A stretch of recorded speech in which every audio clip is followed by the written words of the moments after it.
On a cold and rain-kissed February afternoon, I found myself standing before St Mary's Todmorden, affectionately known as Fold Church. The sky hung low and pewter grey above the valley, and the stones beneath my boots gleamed dark with damp. It was a sort of weather that sharpens the senses, but heightens expectations. And I confess, my first impression was one of disappointment. I walked the perimeter slowly, scanning the churchyard with that familiar thrill of anticipation, expecting to see a scatter of ancient gravestones leaning at eccentric angles, their inscriptions whispering of centuries past. But at first glance there were none. No proud table tombs, no tilting headstones, no serried ranks of well-worn markers pressing close to the church wall. Just open ground. For a moment my heart sank. Had time, and perhaps tidying, erased the evidence entirely? Had this sacred patch of earth been stripped of its visible past? But graveyards, like old stories, often require patience, and so I lingered. Circling around toward the rear of the building, behind the church itself, I noticed something curious, a small, more enclosed area, a space that felt different, quieter, almost guarded, and there, to my absolute delight, I found them. A collection of old stones, repositioned and set carefully together, not discarded, not destroyed, but gathered like cherished pages, preserved from a much older book. The transformation in my spirits was immediate. Many of these markers were astonishingly clear, their lettering still crisp despite the centuries, names carved deep and proud, dates reaching back into the 1600s, the 17th century, when this valley would have felt far more remote, its rhythms governed by farming, faith and the turning of the seasons.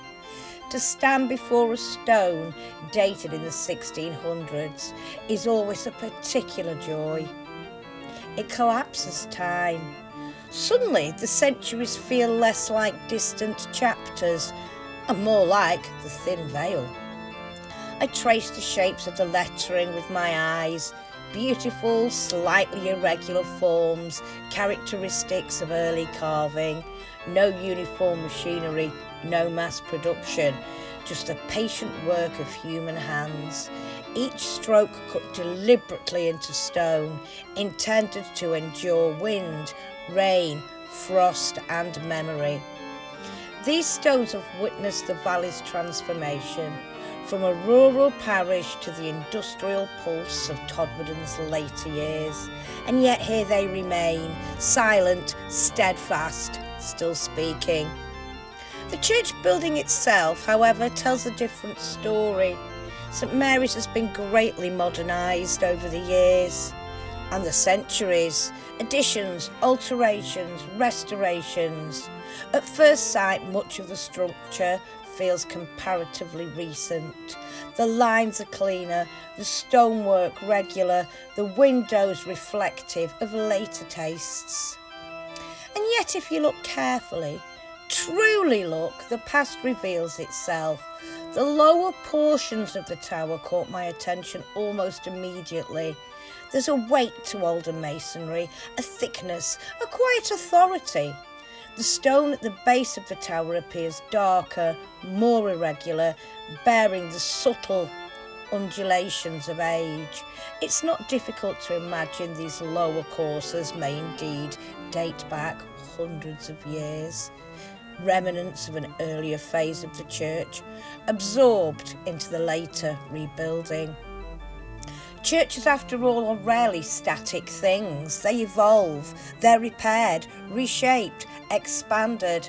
Medieval foundations underpin Georgian alterations. Victorian enthusiasm overlays earlier restraint. It's an architectural palimpsest, layers of devotion built one upon the other. and standing there in the damp February air, I felt that layered history keenly. The rain had begun again, a fine, persistent drizzle that softened edges and deepened colours. The old stones behind the church seemed to glow darker against the wet grass. The tower rose above me, its ancient lower stones anchoring it to the centuries. And then, as if summoned by the atmosphere itself, I was joined by a most unexpected companion. From a nearby window, with feline nonchalance, emerged Nellie, the churchyard cat. She descended with graceful assurance, tail high, as though expecting a new parishioner. Without much hesitation, she came directly towards me, weaving lightly between my boots, before pausing to look at me with her bright, appraising eyes. There's something profoundly fitting about a cat in a churchyard. They belong to liminal spaces, thresholds, quiet corners, sun-warmed stones. Nellie seemed entirely at home amongst the centuries. On that cold and rather wet afternoon, her presence was a tonic, a warm living contrast to the stillness of the stones. I crouched to greet her, grateful for the simple joy of companionship in such a reflective place. For a few minutes the chill receded, replaced by the gentle rumble of a contented purr.